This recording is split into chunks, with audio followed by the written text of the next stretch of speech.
Here. Chauvinetti. Here. Echo. Here. Callis. Here. Lee. Here. Hicks. Here. Bradshaw. Myers. Gaber. Here. Willie. Here. Thank you. It's customary to have a meeting of the Civic Center Authority, but there is no business, so we will adjourn that meeting and go right into the consent agenda. There are 3 items on there. We've had time to peruse those. Motion acceptance of the consent agenda. Motion by Kelly, second by Don Hicks. Roll call, please. Barr. Yes. Chauvinetti. Yes. Echo. Yes. Callis. Yes. Lee. Yes. Hicks. Yes. Bradshaw. Yes. Gaber. Yes. Willie. Yes. Thank you. Moving along on the regular agenda, we have item A, a parade permit for St. Mary's Catholic Church, which we tabled till this week. Any questions? Jim has researched it if anybody has any questions for him. Yeah, I looked at the permit and the application, and there was a typo on the permit. It was supposed to reflect that they would be using all of the road instead of just one lane, which is typical in county and what we prefer to have on a parade, so there's not cars driving next to people on the road. All right, Just incorrect. Logan?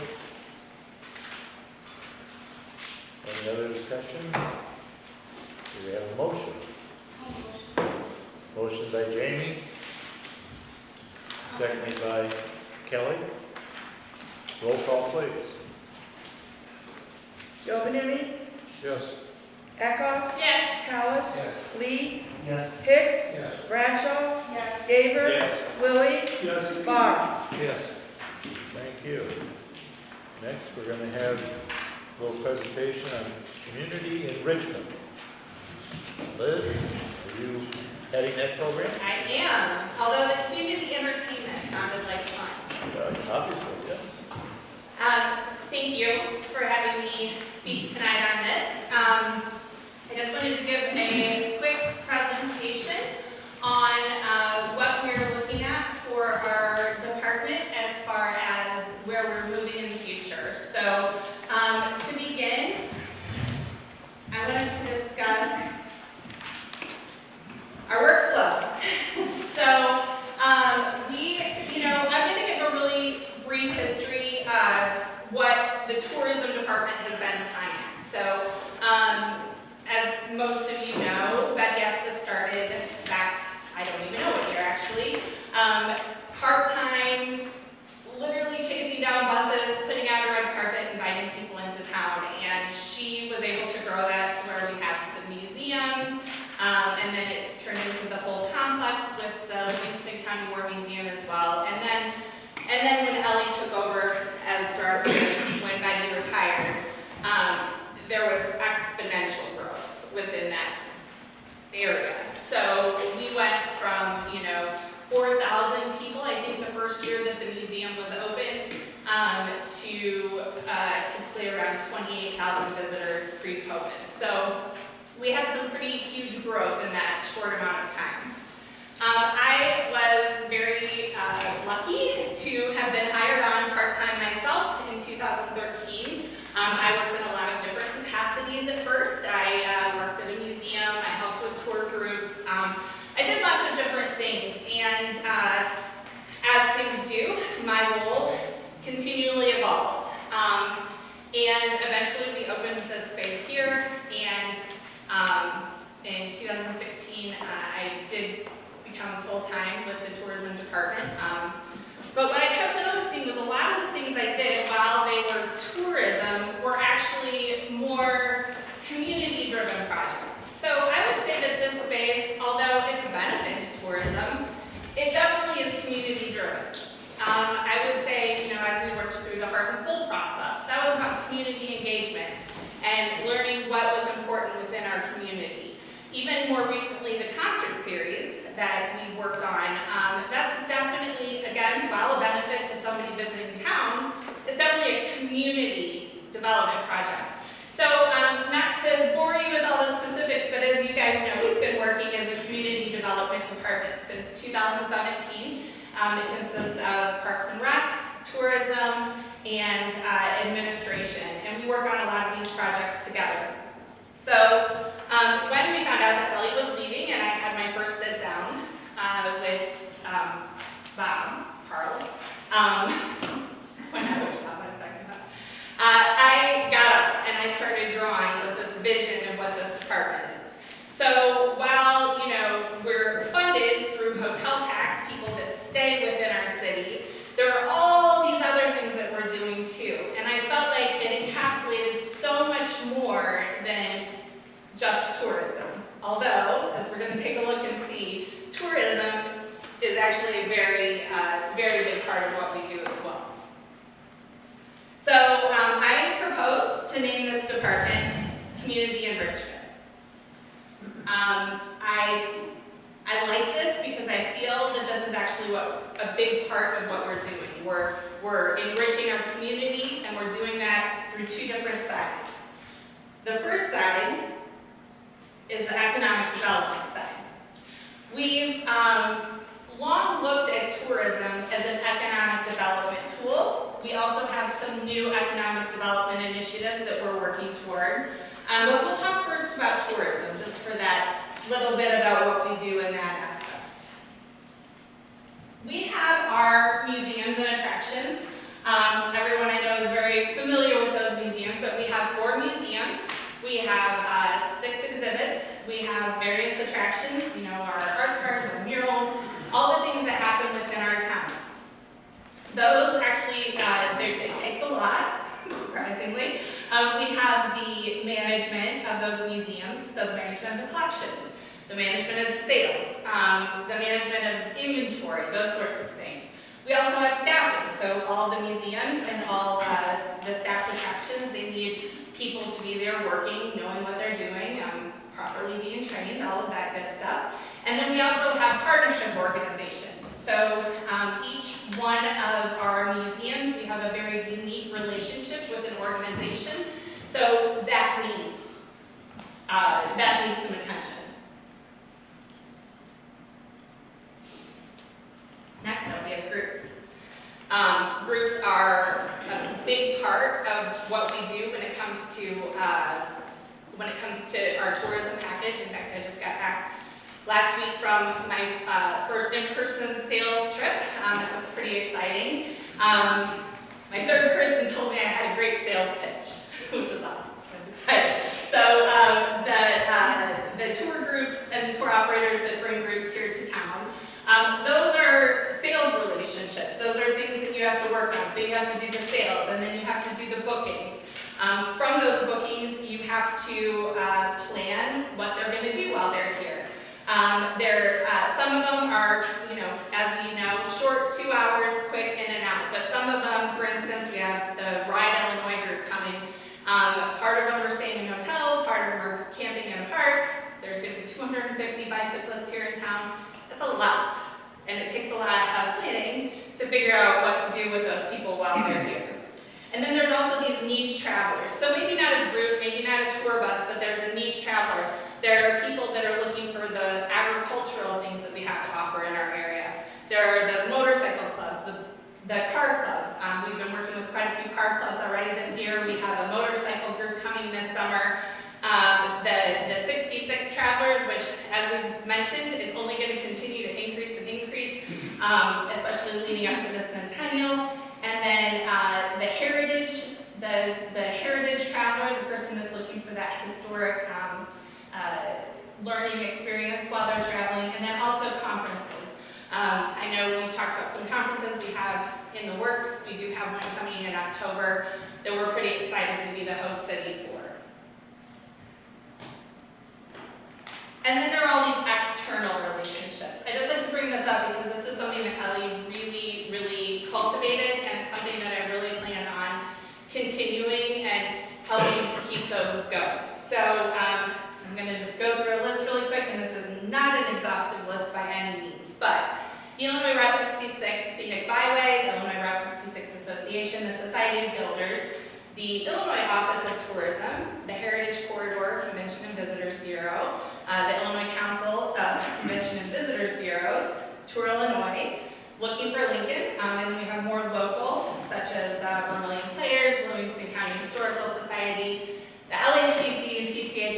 of course, there's many, many more, but we really work to cultivate those relationships with all of those groups, so that's something we plan to keep going. So that's one little part of our economic development. Next up, I'm going to have Mary talk very quickly about the next section of our economic development. Go for it, Mary. Mary Jones, our Main Street manager.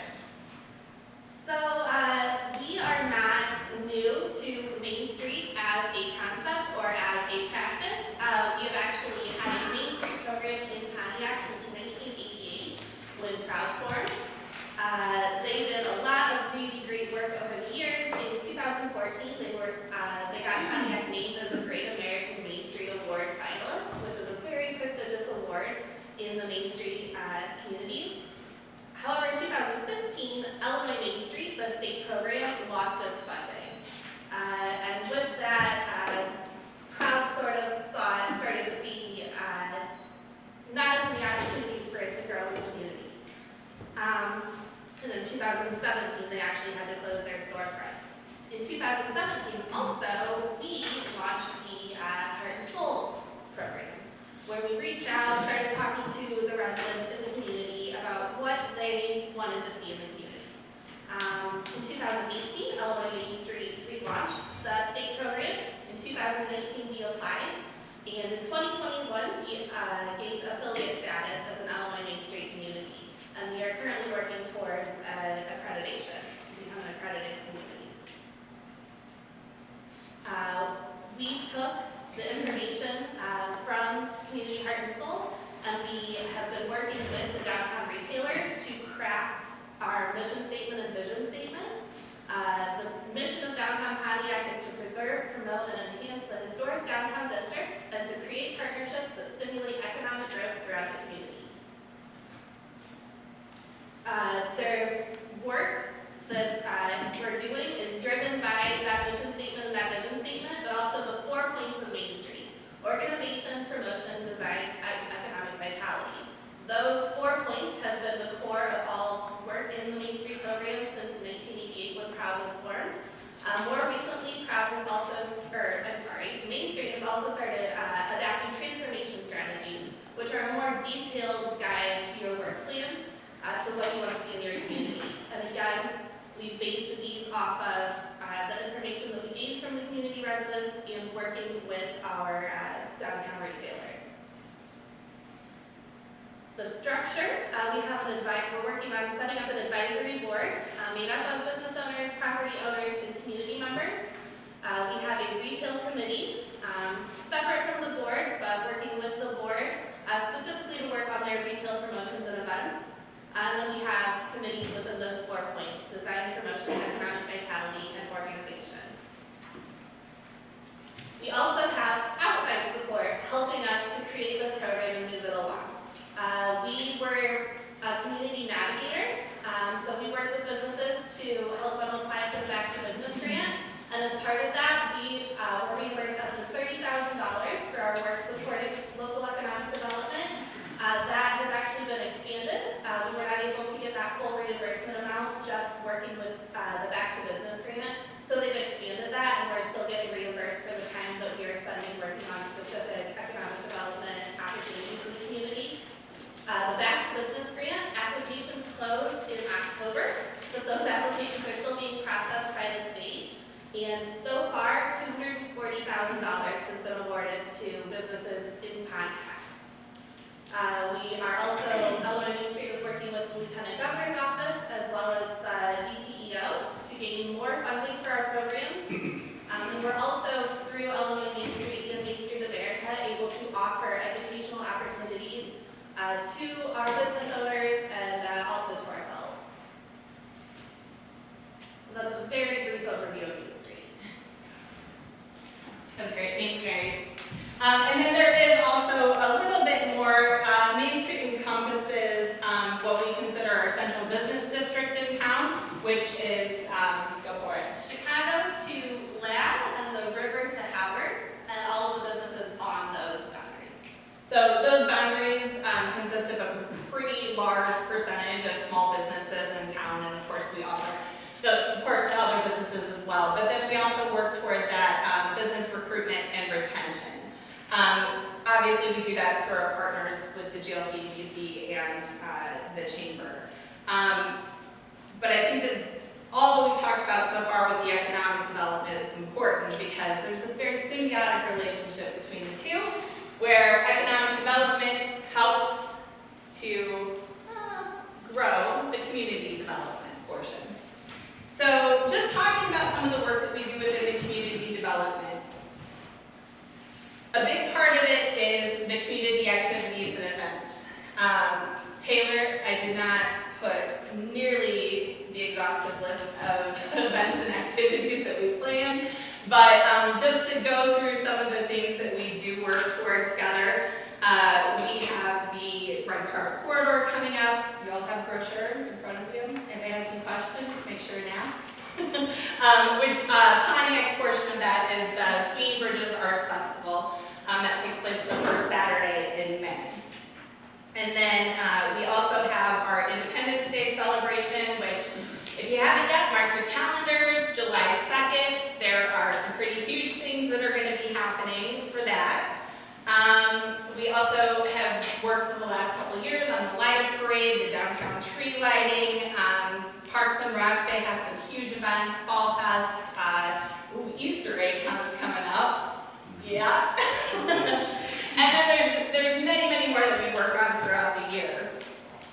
Activities, that can be as little as making sure, I mean, say as little, but like that can just be making sure that Santa's house is scheduled, or things, Taylor making sure that the yard games are out for somebody gathering on Block 59, that sort of thing. But then there's also the performing arts aspect of our community development. The performing arts, obviously, the Eagle is a part of that. Hello. The Eagle, we do a lot here. This is the sales and booking for the private events alone. That's a pretty big portion. And then there's the booking of the acts for our public events.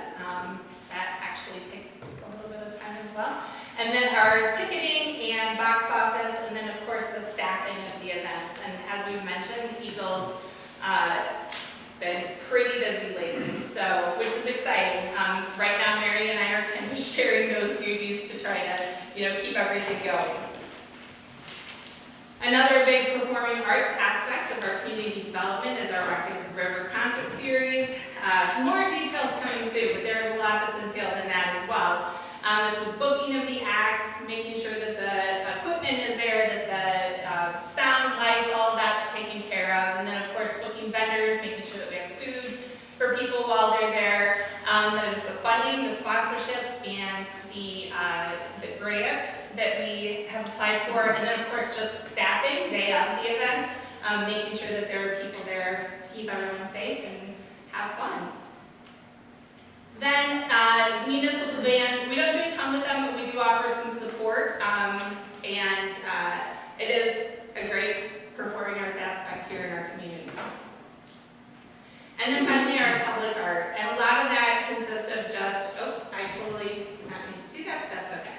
Our public art, that more consists of working on those partnerships that we cultivated and developed through the years. For instance, with the Greater Livingston County Arts Council and the Arts Center, they're actually they do the majority of the work for the Swinging Bridges Festival, the planning, and we offer logistical support on some things. The Ball Dogs event, things like that, the partnerships that we've created over the years to keep our public art and keep our town beautiful. So, finally, how we're going to talk really quick. David's just going to give a brief overview on how we let people know that these things are happening and what we do to work to continue to grow them. Go ahead, David. So we have to get this information out somehow, and we have multiple platforms that we use to do that. We use things like email platforms, social media, website development.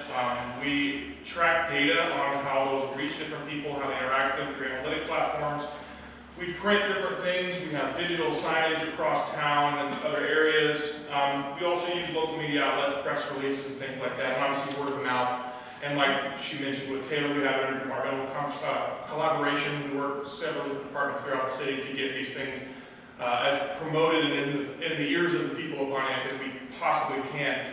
We use pretty much all of the same platforms, but we reach out in two different kind of demographics. We have what we call residential marketing, and that's where we reach the people of Pontiac directly within the 61764. But then we also have external marketing where we reach out to people in the surrounding area and even regionally. Liz mentioned her world famous, if you will. And we have several people that come on tours throughout the year, and they come from far and wide, and they come from near and close as well. And so these are just some of the ways that we reach them, and we tailor the messages through these tools to those different markets depending on where they're coming from. So we won't necessarily market something to someone here in Pontiac the same that we would to someone who's outside of Pontiac. But we use pretty much the same tools, and we do it in a tailored fashion. And now I'm going to hand it back to Liz. Awesome.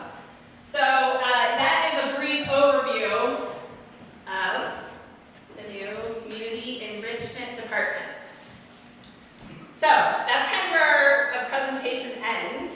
Do we have any questions?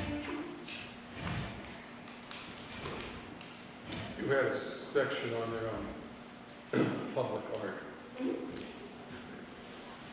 Have there been any discussions, or is there any thought about moving the sculptures in Garden Park to some place that's more accessible to tourists? I send people down there all the time, but it's hard to find and hard to get them to go 4 blocks east and look for these large steel structures. They are so unique. They are, yeah. I don't know about moving them, but they are featured on our, on our website. It's one of the things that we talk about. Yeah, I'll address that. Okay.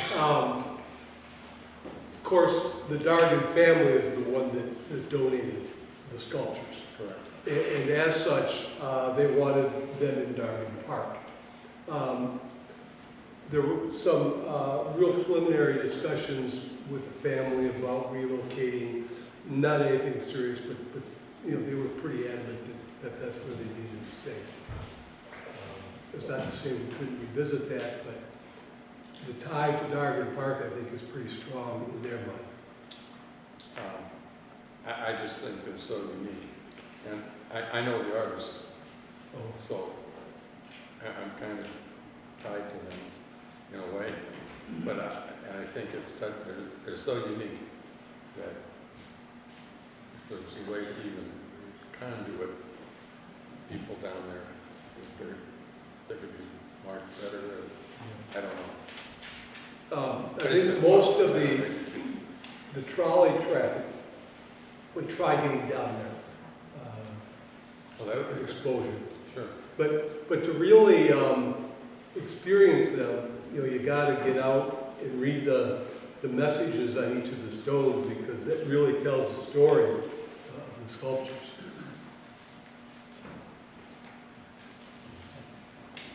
I just throw out policy, I don't execute. Well, as the advisory board and everything comes together, we'll see how we progress and how we can bring this all into full-fledged excitement or entertainment, depending on your point of view. Depends on, yeah. Okay. Any questions? If not, thank you. Yeah, thank Very you, good. Council. Oh, we appreciate it. Mayor. Moving on to the airport solar lease. Bob, you want to touch on I that? think Alan wants to talk on that. Well, first of all, you can see in the lower left-hand corner, looks like it's a separate parcel there. That's the house that dead ends from the road that goes past the old cabin. The existing solar farm is just west of there. So for your perspective, of where this is located. This is about a quarter mile to the east of the other one, so. I think that the house that's shadowed to the east is the Burnside residence. That is correct. If you put it in It's right on the property. perspective. And if you remember back in the years we were doing this, 18, 19, whatever, the developer Synergy came and approached the council about 4 different sites, two megawatt sites, roughly 10 to 11 acres, a couple on the other side of the highway, and then this one and the one that was developed. This one that's pictured here is site 1A. 1B was drawn in the lottery to be able to be developed with the state. So that's why it went first. And the others were in the lottery but didn't fare so well. With the new change in law, apparently, they're giving people that are on the wait list an additional permit. So Synergy has revived the site 1A as something they want to develop right away. And they're considering on the other sites either combining them and making them larger, because now the law facilitates larger facilities. But right now what they've done is submitted a lease. The council has already zoned all the sites. We already extended the special uses basically indefinitely unless we terminate them.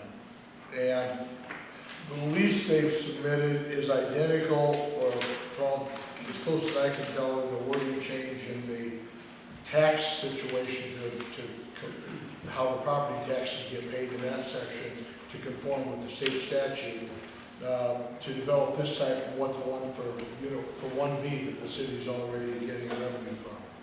And basically it's approximately 11 acre site. We do need to confirm that the footprint is still the same. It'll all fit on the same property that was already zoned. But they believe that's the case. They're checking with Carl Krause in the survey to verify that's still going to work for them.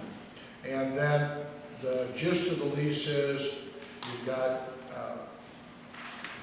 $2,000 an acre rent, and the same term, 21-year term with 3 additional 5-year extensions, which matches with the old lease. The old lease had a 21-year term and 2 additional extensions. Then they came back and we did a First Amendment to give an additional 5-year extension. So they would have the right to extend it through that period of time. And there is a inflation rider, which is a simple inflation rider. The annual rent payable thereafter will be increased by $440 a year. So the first anniversary, instead of for 11 acres, it would be $22,000. The first anniversary would be $22,440. The next anniversary would be $22,880. So it's got a fixed, it's not a compound inflation. It goes up $440 per year going forward. But this is fairly early in the process. They have I think the airport, we've already confirmed they don't have to do any more approval there, that they've already. As long as it's in the same footprint. Yeah, and the same thing with the zoning, it's already zoned, but for them to be able to move forward, they need to have a lease, because the lease is what gives them the opportunity to finance this thing. And the lease that's in your packet is not Synergy, it's BAP Illini LLC. I think the one that was developed was under Midwest Power Partners LLC, correct? And so they develop a separate LLC basically for each development. And I think the way this works is behind the scenes, but that there's investors that are involved in this to build this project. So each one of these stands alone as an investor project. So if you're interested in moving forward, letting them proceed with the development, they did tell me, I talked to them about timing, whether we needed to tell our farmer not to plant this year, and they indicated that the farmer should plant. It would be, the time frame for everything they have to do is going to be after farming season. So either very late this year or into next year. Are they responsible for maintenance of the site? Excuse me? Are they responsible for maintenance of the site? They actually are. That once they take possession of the site under the lease, right now we need to be farming it. We did have, and I think it's probably a pretty public thing, because we had some people, a lot of people calling about it. And 1B that was developed, there was a mowing issue this summer, and it was resolved, once it was brought to our attention by some citizen complaints, it was resolved within about a week. And we have, Bob and I had a conference call with Chad Chabanzi and the team over there at Synergy, and I brought up the maintenance, so that's a very public thing for us around farmland. We don't like weeds going to seed, and we've got farms there and other people have adjoining farms. So I told them that needed to be a higher priority, and I think with the maintenance people on the other side, they got the message as well. And we'll keep a close eye on it next year to make sure it gets mowed when it needs mowed. The downside. You're taking out of farm production for whatever number of years. That would be probably the soil and water conservation folks or the agricultural committee and the county folks. But from a perspective of income, the crop share arrangement we have with the existing tenants does not generate $2,000 per year. And Oh, it doesn't generate $250 a year. correct. So this is probably 10 times what we're making. Plus, there is a thrust towards the green energy, and we'd be contributing to that. So that's one of the upsides that this is. The existing site is, we had a serious objector to that zoning on that, as you'll recall. They no longer reside in the area, but it's turned out to be, other than the lack of mowing, it turns out to be a very good neighbor. It's quiet, it's not visible for long distances, and it doesn't, it's pretty inconsequential as a neighbor. So I don't think there's really any serious detriment to adjoining properties having this in the vicinity. So tonight, if you take action that this is something that you want to pursue, that will get them rolling with their financing, and I'll come back. Yeah, I'm going to bring back the ordinance, because Bob and I talked today, when we did, we weren't sure whether this was going to be, whether they were going to confirm the footprint today. So I'll prepare an ordinance for the next meeting. We did the last approval by one. So in essence, we're looking for a consensus. We're looking for a consensus. Motion second to approve the concept, that we come back in the To direct me to prepare an ordinance for approval. That'd be a motion. Mike Barr, second. Bill Callis, second. Roll call, please. Eckhoff? Yes. Callis? Yes. Lee? Yes. Hicks? Yes. Bradshaw? Yes. Gaber? Yes. Willie? Yes. Barr? Yes. Jovanini? Yes. Thank you. Just a quick question about, Yeah. really about the airport in relation to this, because this is airport property, so all the funds would go back into the airport fund, That correct? is correct. So do we have, have we identified some long-term improvements? If we're gonna garner this much more money, there's enhancements we probably could be making Yes. eventually. Yeah. Right now, it's helping to subsidize operations.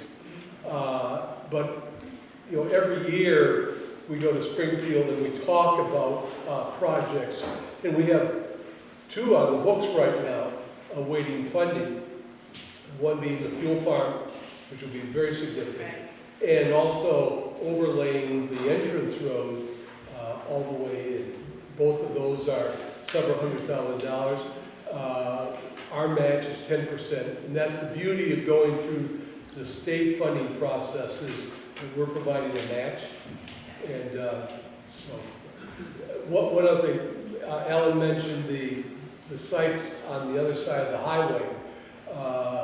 Again, they're going to make a larger one and combining that. And so that will not only require new zoning, but it will also require a whole new review by IDOT and Aeronautics. So that was going to be a little bit longer coming down the road, but it certainly looks like it could be a real possibility as well.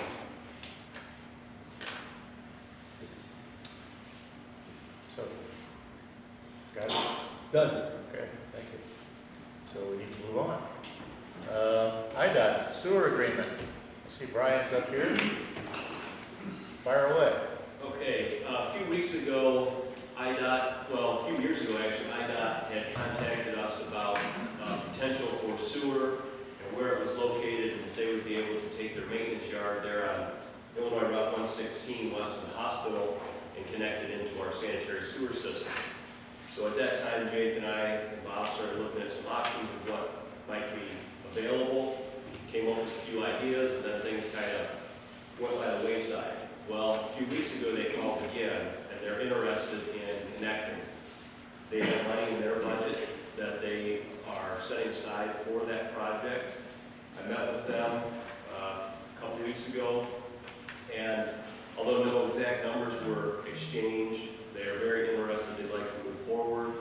Told them that we were working on some things that would go out on that west side of town as well. So what we have here, you can see the line that comes underneath I-55 is existing, and that serves the hospital, and then goes down to Good Sam, runs along the south side of the RP Lumber property. What we would look to do is run down Ewing Drive, get down to 116, and then we would look at a lift station that would serve that whole area. We could extend to the north that way. We could also extend to the west. We could pick up the IDOT property and continue further west for future potential development. And that would really open up that whole area. So it would not just serve the IDOT facility, anything that we might have out there as a substation that could go out there, that would be something that we would be able to serve the IDOT facility and then open that up to further development. What we have here is an intergovernmental agreement. IDOT's preference would be that we would take that project on because they're not really in the sewer business. We talked about how they could do their part, we could do our part, we could upsize the line so it would be for everybody.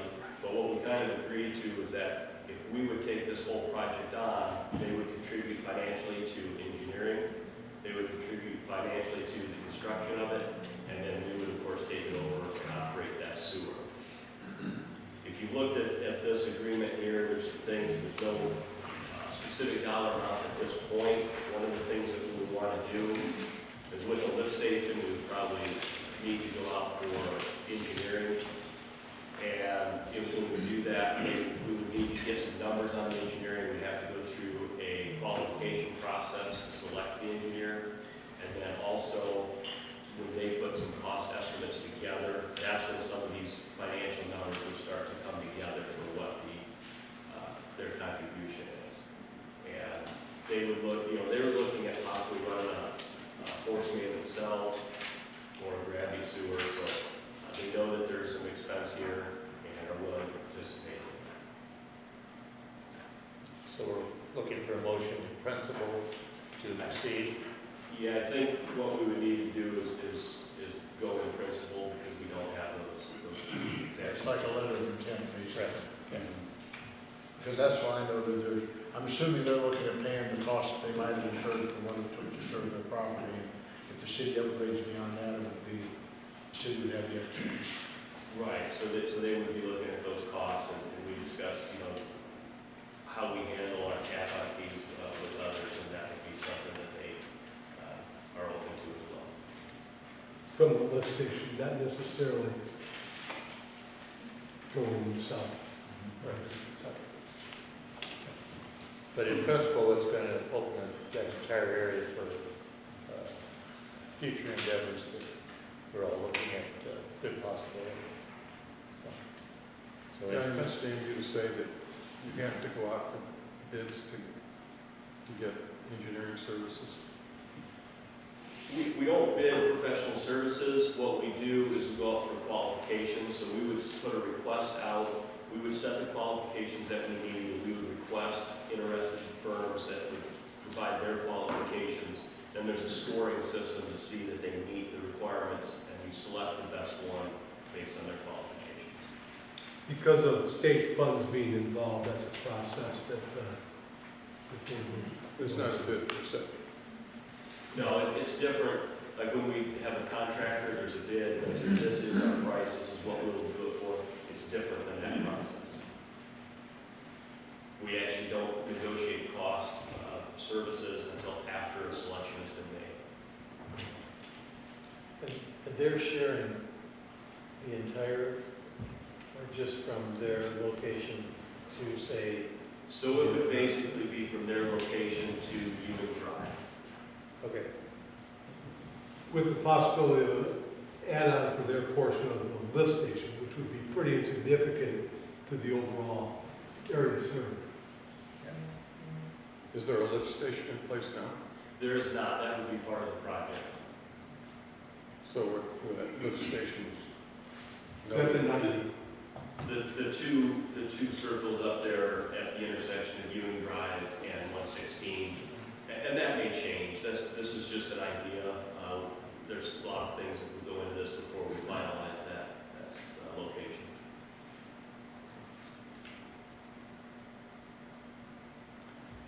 Any other questions for Brian? Do we have a consensus of? Motion by John Kelly and second by Brian Gaber to proceed in theory and in practice to this Well, project. we have the intergovernmental agreement, it may be, Yeah. is there, anticipate any changes to that, or is that going to be? Well, we will have to fill in, if you look, I can't remember what page that is, but the dollar amounts have not been Okay. filled in. So as we proceed forward and those become more clear, those will be set. Got it. We'll finalize everything. Appreciate it. We have a motion and a second. Roll call, please. Callis. Lee. Hicks. Bradshaw. Yes. Gaber. Yes. Lilly. Yes. Barr. Yes. Giovanini. Yes. Eckhoff. Yes. Thank you. Next, we have a grant. Bob, you want to talk about the grant? Yeah, the mayor was notified that the city was awarded a grant amount of $125,000 for infrastructure costs. It's a legislative initiative that happens this time of the year periodically. Again, it's a general statement of infrastructure. We would pick a project or projects, submit the information to the Department of Economic Opportunity, and then as funds became available through this process, it would get funded. We're not sure of the timing on it. We've had a couple other ones that haven't materialized, but so we need to go through this process. What I would recommend is we have this 125 for infrastructure.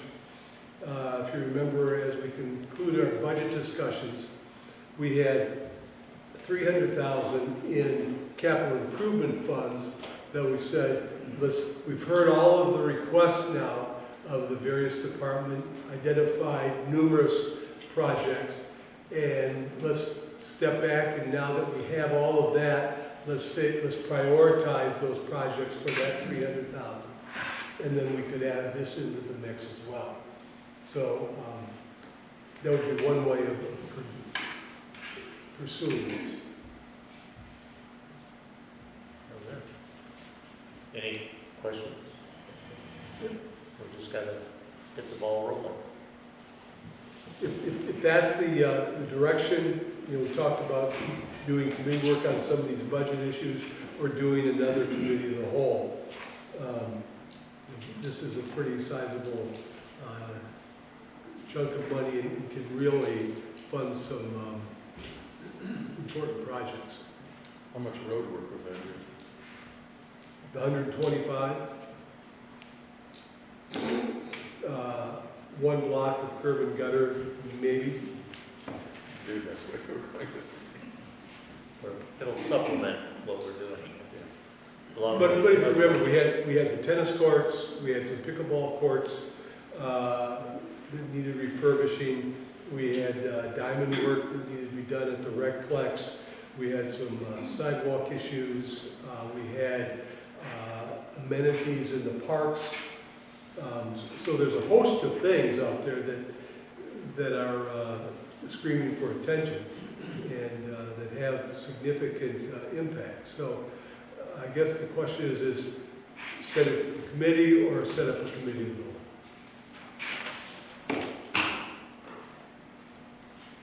infrastructure committee could run with this, I think. I think I just assumed do that and get a format to go with. Earmark those Yeah. funds. Yeah. It come with recommendations. And we'll let everybody know when that is, so if you wanted to attend and provide input, that would be as possible as well. So we'll get an infrastructure committee meeting together and get everybody information on it. Okay, moving on.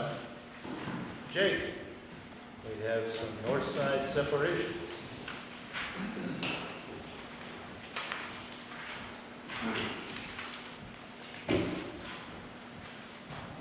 As Councilperson Eckhoff stated a few meetings ago, seems like we're always talking about sewer.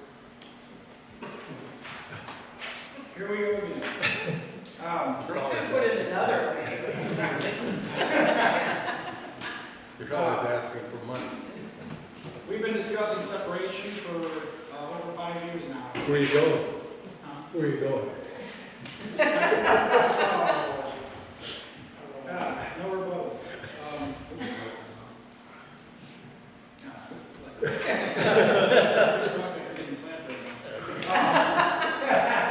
We've discussed separation, we have we've budgeted, we've went through all the necessary steps after talking about this in conjunction with our treatment plant upgrade. And we're at the point now where we can look at moving forward with the first phase of that separation, which would be north side. Now, the north side storm sewer separation phase 1 project consists of removing approximately 30 storm inlets that are existing from the sanitary sewer system, adding, replacing a portion of those inlets for others. A few of them have deteriorated and are no longer structurally savvy, but most of them are in good shape and we'll be able to utilize. Also includes the new storm sewer piping and manholes to serve those existing inlets, and replacing approximately 3 sanitary manholes in conjunction with the separation. And where those 3 sanitary manholes come into play, they're in very poor shape, but we have hesitated replacing them over the years, because when you replace a sanitary inlet that already has multiple storm pipes coming to it, when you disconnect those storm pipes, you open yourself up for future infiltration from multiple pipe penetrations into that manhole. So we found it's best to hold off on some of those when we know separation is coming down the pipeline. So that's what that project would consist of. We did have a Farnsworth group do the majority of that separation project, and they are slated to be complete most likely this week after speaking with them today. On the back of your memo, I've included a sheet that depicts where the existing combined inlets are to be removed in the phase, or in the sections A, B, C, D, and E. That will compose phase 1. And looking into the future, if you look to the north of C, that group of inlets there, and primarily south of E, where we have a big cluster of inlets, that will comprise phase 2. Phase 1 in this, they're very active inlets. They do collect a lot of stormwater, so disconnecting these from the system, we will notice it at the treatment facility during storm events. So what I come to you tonight for this to seek permission that once Farnsworth wraps up the design, we can move forward with going out for bid on that.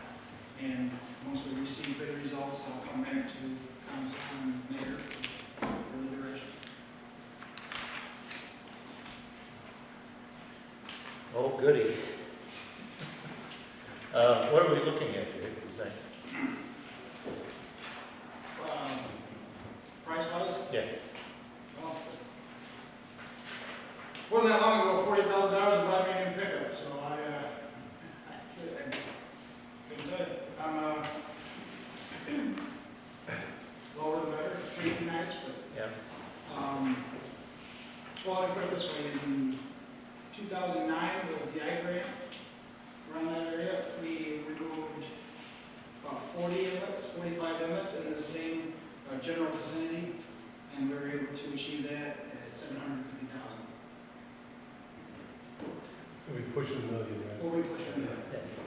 Okay.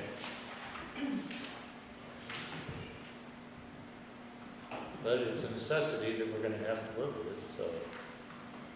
The nice part is once they're separated, they're separated. Yeah. I make the motion, go ahead. I'll second. Motion by Brian, second by Kelly. Roll call, please. Lee, Yes. Hicks, Yes. Bradshaw, Gabriel, Yes. Willie, Yes. Barr, Yes. Joe Yes. Eckhoff, Yes. Callis. Thank you, Council. Thank you, Jake. Moving on. IT positions. Who's handling it? Yep.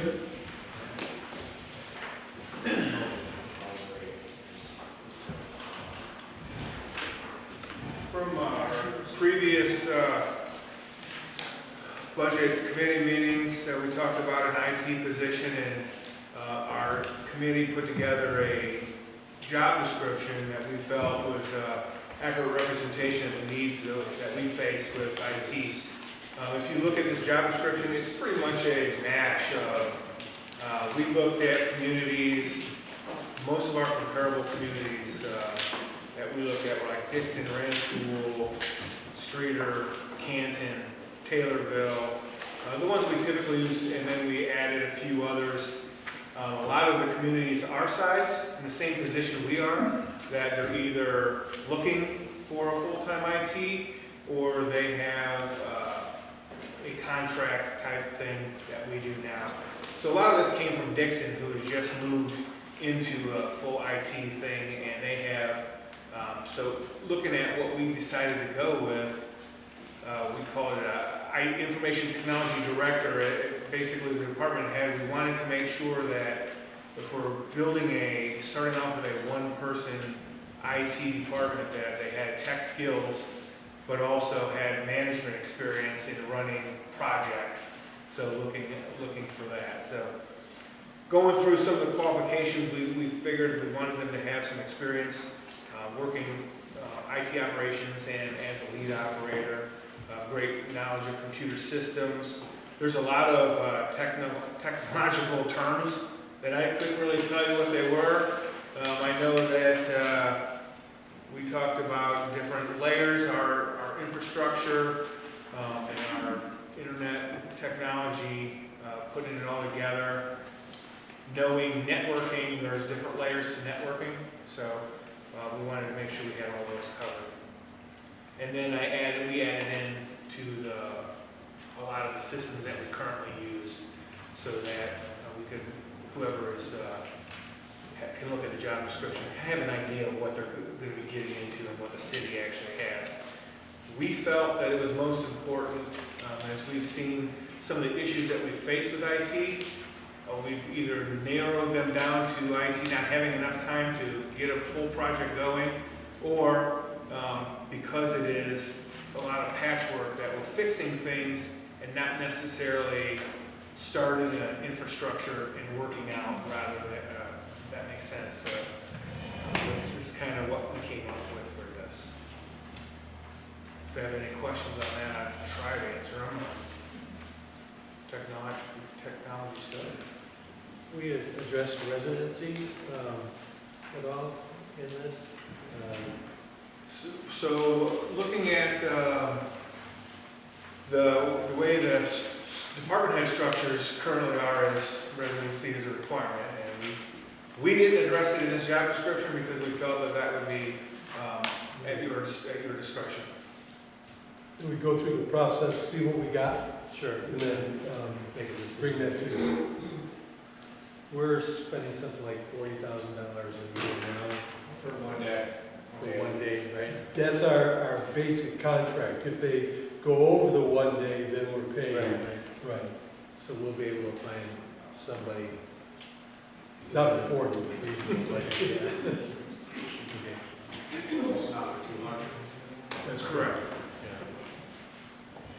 But we have to get the word out there in order to get a feel for where we are gonna end up. Obviously, as we've all seen, we need help in every department and, you know, to put this whole system together. And we rely on those computers and screens a lot, so.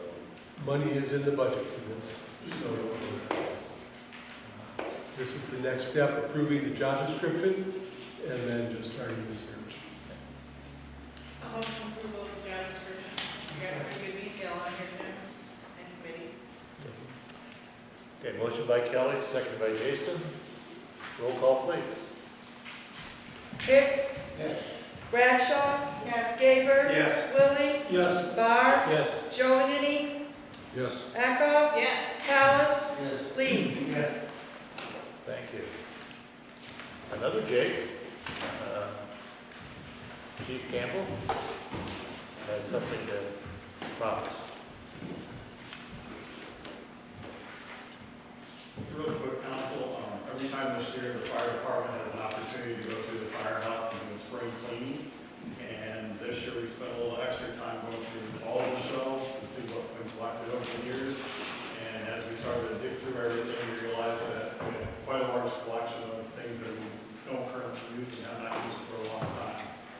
So we felt like this was an opportunity to maybe bring this to the council and see if we could count this as surplus equipment, because space is tight in there, and we need to free it up for additional storage purposes. So just a quick couple examples, and this doesn't cover everything that we're looking at, trying to see if we can have surplus. But we have old fire nozzles, parts from fire apparatus collected over the years, heating tools, the water porta tank, which is used in the rural setting, out-of-date SCBA's from our former SCBA's that we had prior to replacing them with the grant, radio pieces, fire hose, appliances, and a couple of ventilation fans. Like I said, this isn't an exhaustive list, but this is a variety of things that are sitting on our shelves that have not been used for, some of them for decades. So I'd like to first ask the council for approval of deeming these as equipment as surplus. And then after that, ask for permission to reach out to some of our vendors that we use for apparatus and equipment. One, to see if there's a way that we could sell it to them, or two, often, this is the one that most departments do, they use it as a trade towards credit. So for future purchases for equipment or maintenance or repairs. If those fail, the next step would be to go to GovDeals government surplus auction, and we've been successful in the past. But since this is so many little things, we didn't want to go through that process first. But that would be secondary, and then if all of those two options fail, we finally reach out to neighboring departments, some of the volunteer departments, and see if any of these pieces of equipment could get used for them. So like I said, the first request is to deem this as surplus, and the second request is to exercise those options to try to get rid of the surplus equipment. What if we reversed those and reached out to other departments? And it'd be my preferred method. There's very little monetary value to them. But like I said, I was throwing out the options, and it's up to the council to decide how we'd like to do that. We're not going to open anything as long as we can create space in the firehouse. So in essence, we want to give Jake permission to remove the surplus equipment in the best manner possible. Do you think our neutral weight Hartford we have? A couple pieces of equipment, we won't be able to get rid of all of it, because some of it is very unique to a piece of apparatus that maybe a vendor that sells that piece of old apparatus might have some use for parts. But definitely I would prefer to reach out to them first to see if there's any options that way. Personally, I trust your review judgments as far as that goes, so I make a motion that we allow Chief to dispose of things as he sees. Certainly, I'd second that. Motion by Brian, second by Mike Barr. Roll call, please. Bradshaw. Yes. Gaber. Yes. Willie. Yes. Barr. Yes. Joanne. Yes. Echo. Yes. Callis. Yes. Lee. Yes. Hicks. Yes. Thank you, Council. Thank you. Okay, moving on. As you know, we will have an executive session, so I'm going to forego my comments. Any council comments? We have some new faces here. It's true, yes. Yeah, council members and, that's, by the way, that's Jim Melvin on that road there. In case you forgot who that is. Any comments from the city? I have a few. Number one, you want to put in a plug, Taylor, for Easter eggs? I'd love to. Go ahead. We got 10,000 of them, and I have a very good feeling we're not going to be able to hang on to these ones like we did during COVID. So it's going to be out the Recplex, April 16th, starting at 6 o'clock. We're going to have bounce houses, there's going to be music, characters as well, and once it hits dusk and pretty much dark enough for flashlights to be used, we're going to shut off all the lights, and each field is going to get broken up into different age categories. And the kids are going to have a blast out there on the 16th, so we're looking forward to it. Super. The contractor handling the asbestos in our 7 properties is getting pretty close to being finalized, and we'll start getting the follow-up work done on those. Capital Improvement Committee. You have assignment.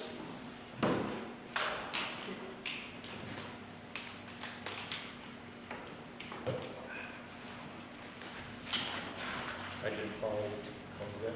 The Capital Improvement Committee, Infrastructure Committee has an assignment given to them tonight. Yes. Next Monday, Tuesday, Wednesday.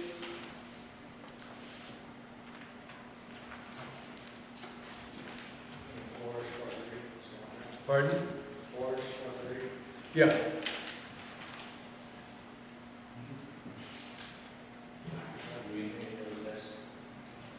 Who else is on there? Frank, Kelly. Am I? Oh, I might be. I don't remember. I got a list of looking for. My list is fairly old. It used to be, Rose, Bill, Jerry, wait, hold on, sorry, that's, all right, it used to be Brian, Jolene, Willie, Myers, Causer, Bonner. Jason took Jason, yeah. Any day but Monday. Tuesday? Tuesday the 12th? 4 o'clock? Jason, is that okay? Or? 4, 12 at 4. No? Next Tuesday. Next Tuesday. Okay. 4 o'clock on the 12th. That's all I've got. Okay. Any public comments? Before we adjourn to executive, Sherry would like a couple minutes for everybody to stay handy. It's that time of year Yes. for the yellow economic interest levies. But But these have changed this year. They even give a lot. They even give you definitions. First thing they tell you is you need to have your income tax form in front of you and something else. I did call the county. They did not give me much help. She said that you do not have to, and it says it on there, you do not have to publish a figure. So in the case of, and you don't put as an asset, you don't put down your home, you don't put down, I guess there's some other residents, but a business would be put down, such as you, Brian, if you have not.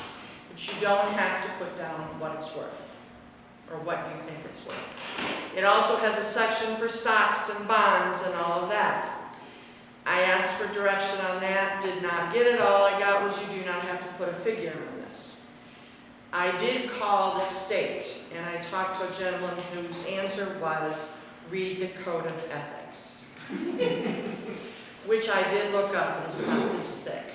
So, call the county, I don't know where to tell you. In our last municipal review magazine, there's a great article on how to fill this out and what not to include and what is. Further on in the direction, it gives a little bit, like, someone from the county said to me that they would put down Livingston County farmland or agriculture. No dollars, no acreage, no anything, just that. They wanted to tell me that Livingston County does not publish it, but it is, public could come in and ask for it. And after they keep it here for a couple years, then they send it down to state.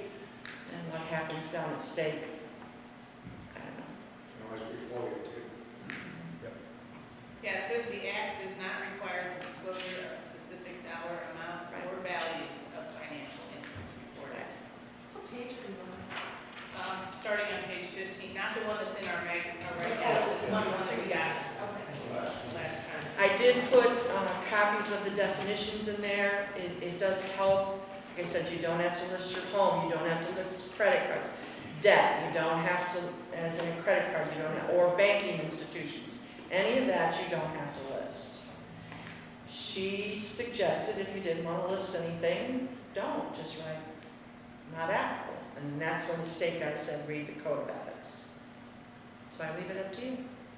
Every section has to have something in it, as always. Kelly, what issue is that? This is the March? issue. We'll get a copy of that and email it to everybody. And I'll hand these out after we adjourn.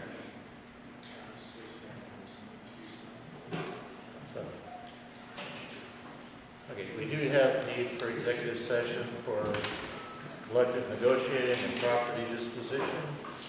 So we will adjourn this meeting and go into executive session. I believe I saw a motion from John Billy and a second by Brian to do that.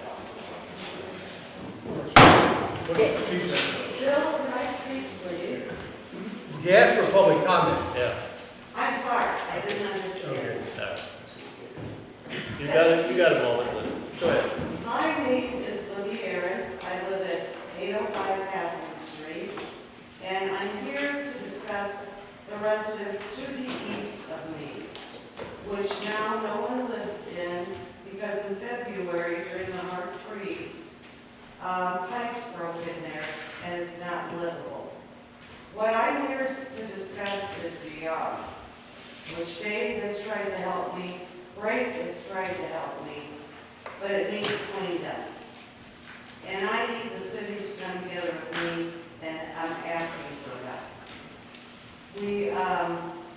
I talked to Dave, Dave says, I can't help but, I get that, but not one of you folks here will live next door to that residence. You want to come out in the evening, dusk, and see once in a while you'll catch a rat run across the yard. Would you want to live in that? There's compost, and it's just horrible. I have pictures, and which I'd be glad to show all of you if you want to see them. But Frank has been very supportive to me. And Chris, we had a dumpster 2 months in our front yard, in the neighbor's front yard. Chris found out about it, and within 2 weeks it was gone. 2 days it was gone. So I'm asking for the city's help. You wonder, the neighbors do not want to get involved. Let's face it, the world in which we live today, there's a lot of crazy people. Now, I have Casey Carson's approached me point blank in my yard and said, I don't know if I want to tell you this, but he said, watch your back. 805 Catherine. Kind Carson, which is deceased. I'm sure it's best there. I have people drive by and like they're in a break, checking it out. Have you contacted public health at all?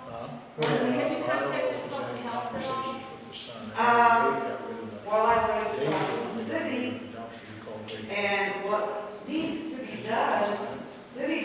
come and clean it up and charge the estate.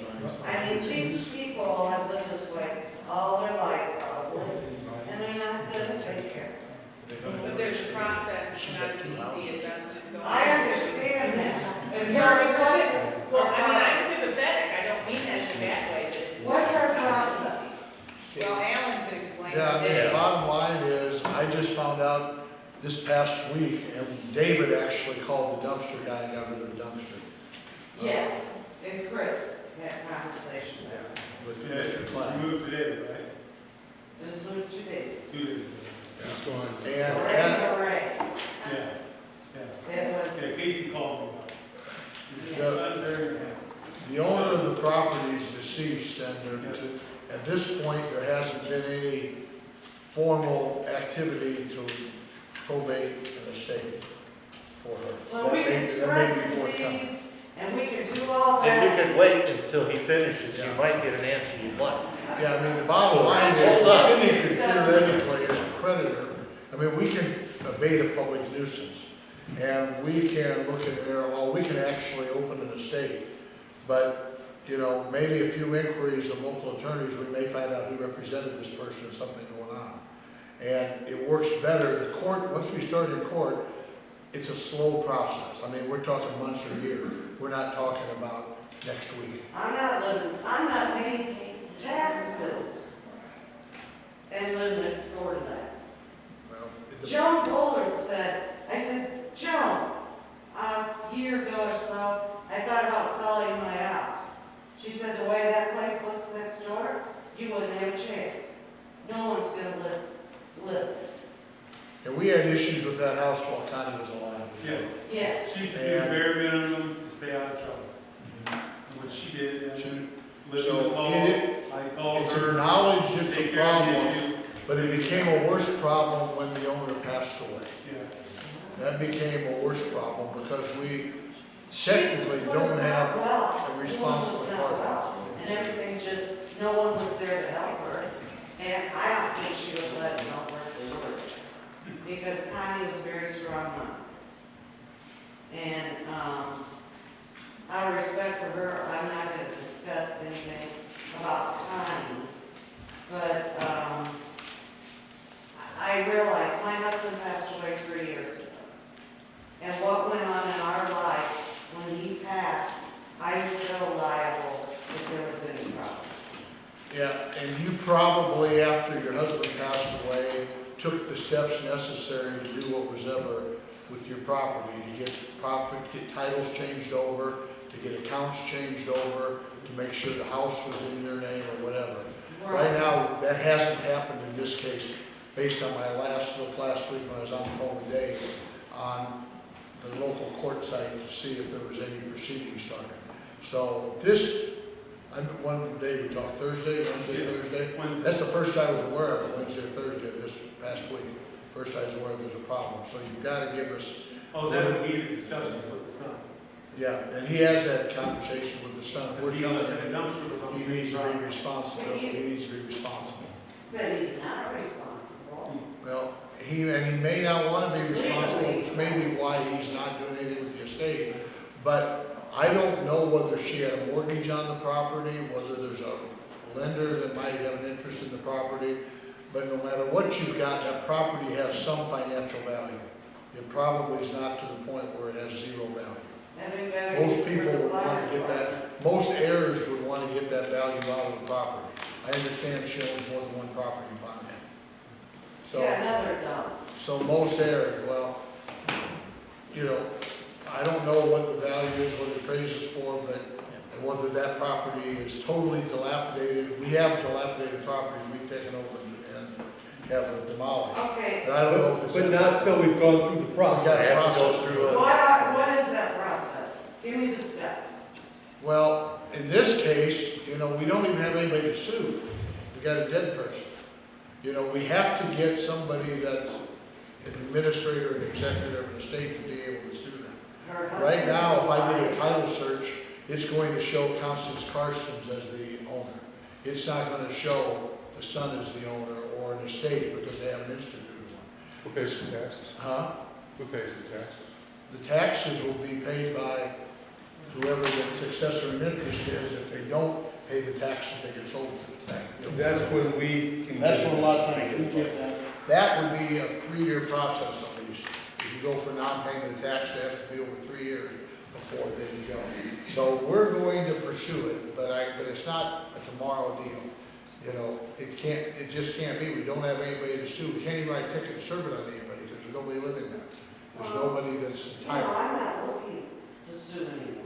No, but the city, that's how we have to enforce them. We have to enforce them through litigation. But also, we're spreading diseases and many other things by rodents running around in her trash. That would be a public health problem. If they're leaving that. Yeah, and that's why it's a public nuisance. I don't know if the health department will get involved. We can check. They just redirect it to me.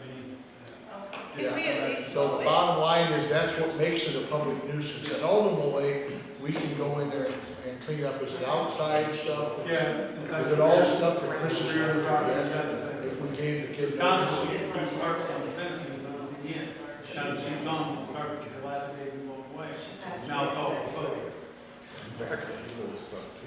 What's that? Yeah. For us to go and do that, now, it's gonna take some notice. We've got to know, we can't just go on, we can't go on your property if you don't like how it looks and mow it or pull out the hedge. We have to notify you of what you're violating, give you the opportunity to fix it, and then we can go in and do that type of work or get court approval to go do that kind of work. But you're saying we can't do any of that right now. I can't just say, Chris, go in and clean it up tomorrow and put a lien on the property.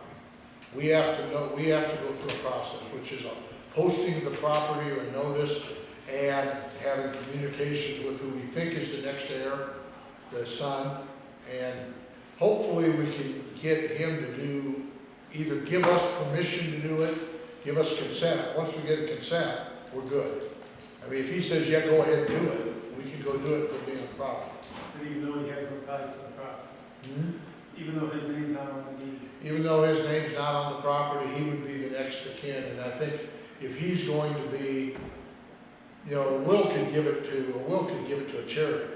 We don't know it's going to the son. Okay. But if we want, the city needs cover to go onto somebody else's property to do work.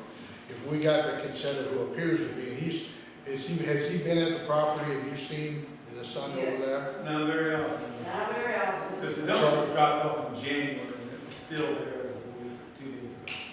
But I think you're assuming that he's in possession of it more or less. Right. So if he's in possession of it, that's why one of the things we have to do is just post the property and give anybody that's in possession an opportunity to look at it for 14 days. How long does it take for a probate for?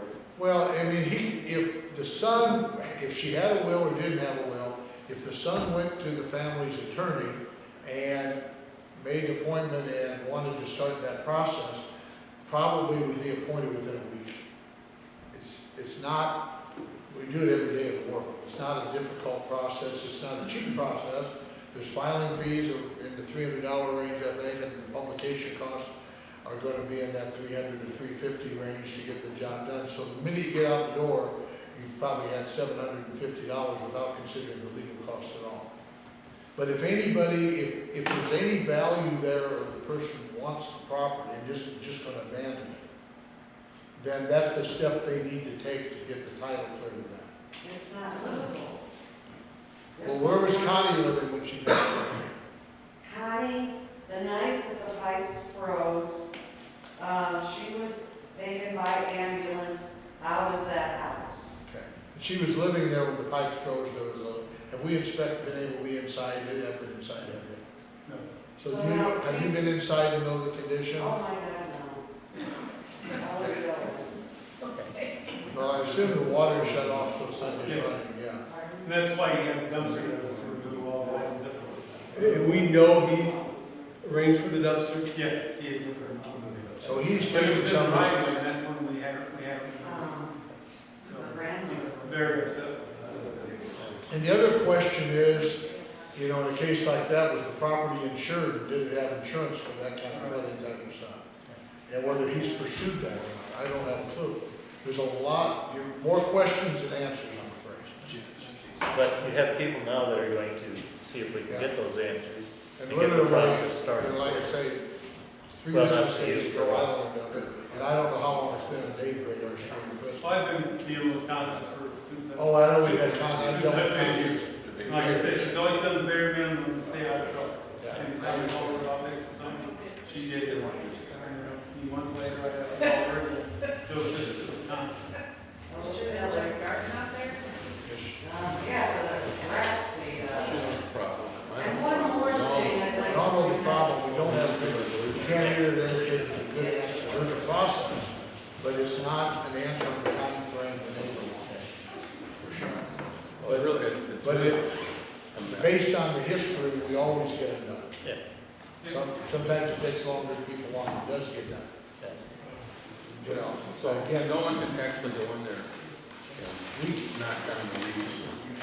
We generally only do that after we serve the property owner with a notice to abate, and we don't have a property owner to serve. If Constance was there, we'd serve her with a notice to abate, and if she didn't do it that time frame, we could send the crew in, clean it up, file a lien on the property. Can you serve it on the estate? There is no state at this point. There's no That's what we're trying to- representative. That's what we're trying Alan's to going do. to If we can get that find out. done, Someone should have the power of attorney. well, the power of attorney is no good after somebody dies. Power of attorney expires with the person. That's just an agency, yes. That, and power of attorney is your agent. If you die, you couldn't do it yourself, so your agent. But that's where the estate comes in. But I believe, in my instance, when Jim passed away, if there was a problem like that, it would have been brought to me. And if the problem would have happened, you were there, and you would have been a responsible person to address it. That's I would the, have to, yes. So one of the I problems is would want there's no to. one there. that's one of the problems, there's no one there. There's no one there, and there's nobody that is, It's not, that is you can't live in a house. documentable, responsible. We're just assuming the son is ultimately gonna be responsible. What about husband? Does she have a husband? Yes. You see the, That might create more problems than positives, because if she's got a husband, depending on what she's done in her estate, the husband might have an interest. I didn't know she had a, His name was not on the house. no, he lives in Cornell. okay, That's what the son was. okay. Well, those are people that if there's no will, the husband and the son would be parties interested. If she's got a will, you know, you can't disinherit your spouse with the will. Your spouse still has some involvement. So, and again, either one of them could institute a probate proceeding.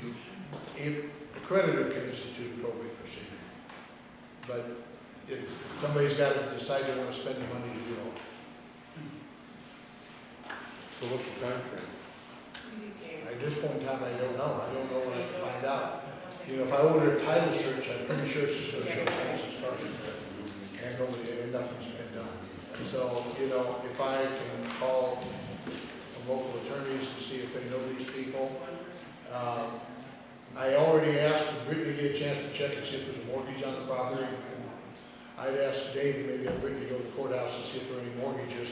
We might get a hold of the mortgage holder and find out, because the mortgage holder is interested in preserving their property. A lot of times we get some help from mortgage holders. But we don't know if Sometimes they they mortgage. walk away too. Sometimes they walk away. We had the one down by John, that the mortgage holder walked away. Remember that, John? Yes. It took several years to disappear. I don't So know. we will do the search and see what we can find, but it's not happening tomorrow, as I said. But it's, now we have people that know where they're going, and we'll see where it ends. And hopefully it will come out well, but But it was already, for the council, though, it was already in process. yeah, Dave has already been, And we just started looking at those alternatives about communicating with the son, didn't know about the spouse. But we can look at him too, and have communications with him, and check and see if there's a mortgage, and see if there's a mortgage holder out there that, presumably, if the best chance you've got is that you've got a mortgage holder that requires the people to maintain property insurance. But the property insurance doesn't necessarily cover water damage. You know, it depends on whether they've got a rider for floods and, you know, stuff. A lot of people don't have that. All right. Yeah, I hope that we can resolve that, because. Well, we want, I mean, when we have problem properties, they're always addressed one way or the other. You know, a lot of times it ends up, that's why the city incurs tens of thousands of dollars to demolish properties that are basically abandoned over the years. What about the county? Did the county tell you where they send the taxes? But the taxes, I'm sure, are going to be sent on the website to county and that address. Yeah, Is it I you? looked, I mean, they were paid that. Yeah, so that's not going to tell you ownership. And I'm pretty sure if they haven't done any probate work, the owner, if you did a title search, they're not even going to know county died. They're just going to come up and show Constance Carson's as the owner. Best thing, keep checking, we'll keep working, and see where we get to. But it's, like I said, it's an involved process. I mean, nobody wants to live next door to that. And, well, I can understand that, but You said you we sold don't have the right to stuff. tear it up, you know? We don't Have get you had the to process. have you had to put down rat poison and stuff at your place because of the varmints? Yes. And it needs to be addressed in here. Just looking at it, I can't imagine that this spring we're not going to have a permit problem. We have, I mean, you walk around and there's a lot of coons and other stuff, you know, there's a lot. They can do their rescues. Dave, you'll keep on top of it? All right. And the biggest issue with this one is We're trying. it's damaged inside very badly. But we don't know the extent of the damages and what it's done to the overall value, foundation, all the other good stuff. You know, I drove by it after we talked and it does look bad, but, you know, obviously I didn't see any rats or any vermin around when I drove by. And we, because the police department, our chief of police, I have a question for you. There's been a camper in that driveway for 10 years. Well, I went over there, my dog got loose. So there is no plates on that camper. And it has not moved for 10 years. And there again, it's stuck with crap. And God only knows what all. Now legally, can that camper sit there if it's not registered with the state of Illinois? Doesn't have the plates on it. Yeah, so if it has no plates on it, we kind of fall, now, we kind of fall in that same boat, is that would be a violation that we, as a police department, we would violate the owner. There's no owner anymore. And so, But we don't typically. know who owns it. Huh? We don't know who owns it. Yeah, so, well, if it's on that property, then it would be, you know, there's two things. If it's in the front of the house, there's ordinances on where a camper can be. It has to be behind the sides and behind the house. So if it's in front, yeah, okay. So that's one thing. And then next thing is there's issues as far as getting, we can't just walk on someone's property either. And so, like, while it seems silly and ridiculous, there's a curtilage issue where we, as a police department, can't just walk on the property and look at the VIN because it doesn't have plates. Now, we can go to knock on the door and talk to owners, but now we know in this case there isn't any.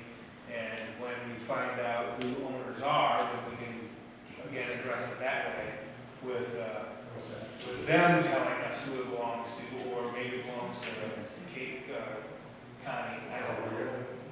I don't either. Yeah, and so just so you know, typically, these kinds of issues, we don't necessarily go searching out, right? We typically deal with when people come in with complaints.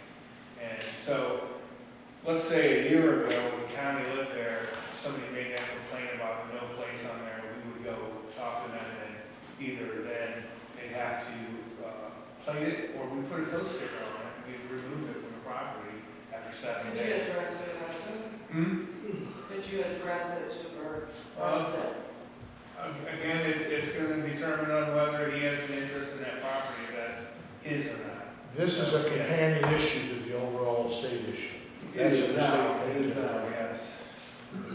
Again, it's been complicated because the person has passed away. And those are the worst parts. They're worse than people that move away or abandon. At least there's an owner somewhere. But this person passed away, so it creates a real issue. There's a health issue with vermin, et cetera. Can someone go in and clean it up? You think the county health department would, but they just refer it back to us. And that we've got our own nuisance rules, and that is part of our public nuisance, so we have to notify them, and then we can go, the theory is we go clean up the property, and if the property's clean, the vermin isn't gonna hang out. You get rid of the vermin, or you're not gonna kill them all, you're not gonna shoot them all, you're gonna have to get rid of where they live. Well, it's the same process. It is the Your same camper and everything else, and we have to follow the procedure. So Public you got health a will good ball only rolling. address things leaving the property at the point that it becomes public. Okay. But we have to follow into it now. Sorry. The guys are gonna run with the ball for you and check back and we'll see where we're at. Check back on. Well, start with Dave if you like. He'll Yeah, be, he'll be abreast. Dave's the front man on this because that's his Well, job. Dave's sitting here. We talk quite often. Okay. This is sick of it. And I've been reiterating what was saying. So we do need to move on. I've been talking to More Dave about putting up a fence, privacy fence, but I don't know about the line, the property, and all that, because I'm not gonna look at it. I'm not gonna. All right. And Mr. Carson's is a very scary kid. Not a kid, he's in his forties. I had the police down because he approached me in my front yard. And I'm just gonna point blank tell you what he said. Gun, watch your back, because you need to. And then I went to the beauty shop 2 weeks later, and I walked the Carson's kid, and all he could do was laugh like a freak. He's very scary. I'm about ready to get an order of protection. He's a scary. Well, hopefully you can get this process rolling and it would ease that too. Because then you'll have to It's deal. gonna ease it, because I'm not gonna talk to him, but. You'll have more people working on behalf of cleaning up. I want to address it to you guys, so No? at least you're aware. Just a case of bad news. Yeah. I mean, it was Okay. for It's years. a bad situation. Anyhow, I've known him for years, years, years. Libby, I've got to get to the executive session. I've got to cut you off. Okay. All right? Thank you very much. And we're adjourned from the regular meeting to executive session.